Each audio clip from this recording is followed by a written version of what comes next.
Bonjour à tous, c'est Jean Cros sur sa chaîne YouTube. Aujourd'hui, nous allons parler du team building.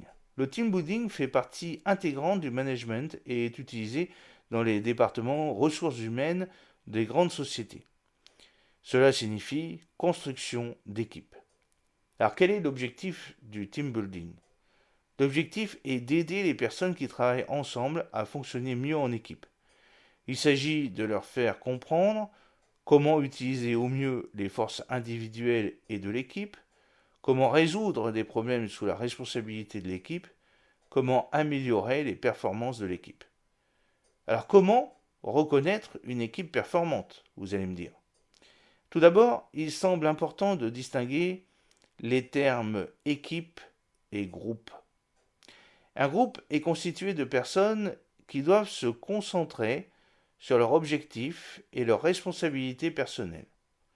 Un groupe d'individus sur l'autorité d'une même personne n'en fait pas pour autant une équipe. Une équipe partage un but commun et les membres s'y reconnaissent mutuellement comme faisant partie de la même entité. Il existe dans une équipe une interdépendance entre ses membres, ce qui implique un comportement régulé par des mêmes valeurs et des normes. Une équipe performante reconnaît les forces et les faiblesses de chacun, passe beaucoup de temps ensemble, se soutient les uns aux autres et sait gérer la pression. Alors, les étapes de progression pour devenir une équipe performante. Selon le professeur Bruce Tuckman, une équipe doit traverser 4 étapes avant de devenir performante. La formation de l'équipe, la mise en conflit, l'établissement des normes et la performance. À chaque modification de l'équipe, modification de la structure par exemple, cette dernière doit repasser par chacune des étapes avant de devenir performante à nouveau. La formation de l'équipe correspond à l'introduction. Les membres apprennent à se connaître. La politesse est de rigueur et les membres évitent d'aborder des sujets de conversation délicats.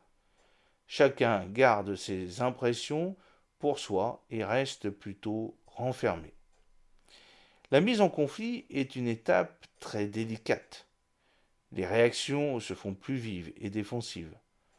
Lors de cette étape, les membres souhaitent exprimer leur point de vue, mais généralement l'écoute en retour est très faible.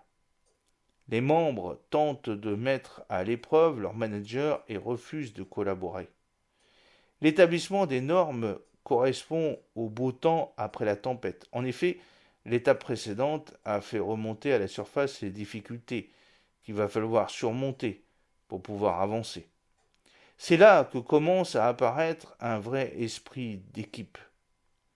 On se met d'abord d'accord sur les méthodes de travail, on devient plus réceptif aux idées et aux autres, on participe activement au projet et le pouvoir est mieux réparti.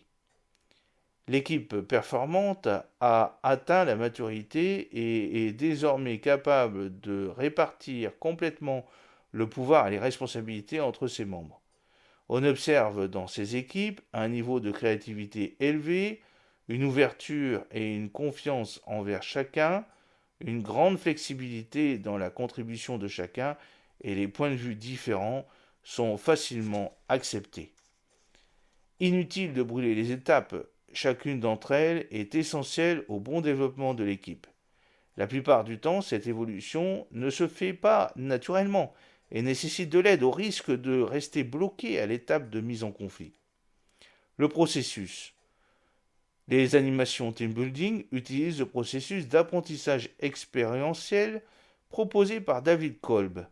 Il est constitué de 4 étapes, comme ci-dessous. 1. L'expérience concrète. L'équipe va vivre pleinement une expérience nouvelle, un challenge qui n'est pas insurmontable mais qui demande un minimum de réflexion pour conduire la nécessité et la réussite. Deuxièmement, l'observation réflexive. Dans cette phase, l'équipe prend du recul sur la manière dont elle s'est attaquée au problème. Que s'est-il concrètement passé? Quelles décisions ont été prises? Quelles ont été les difficultés rencontrées? Quelles ont été les réactions de chacun? Quels résultats? La conceptualisation abstraite, il s'agit d'obtenir en principe de générer l'action en fonction des observations qui ont été formulées auparavant. L'expérimentation active, elle permet de confronter la théorie déduite lors de l'étape précédente à la réalité.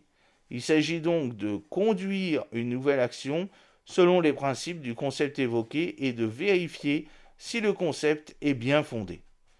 Pour chaque domaine de compétences, l'équipe passera par chacune de ces étapes avant de comprendre quelle est la meilleure manière pour l'équipe d'utiliser ses compétences. À travers les différentes activités, les différents challenges, les équipes sont amenées à réfléchir dans ce sens et à remettre en question leur méthode de travail en équipe.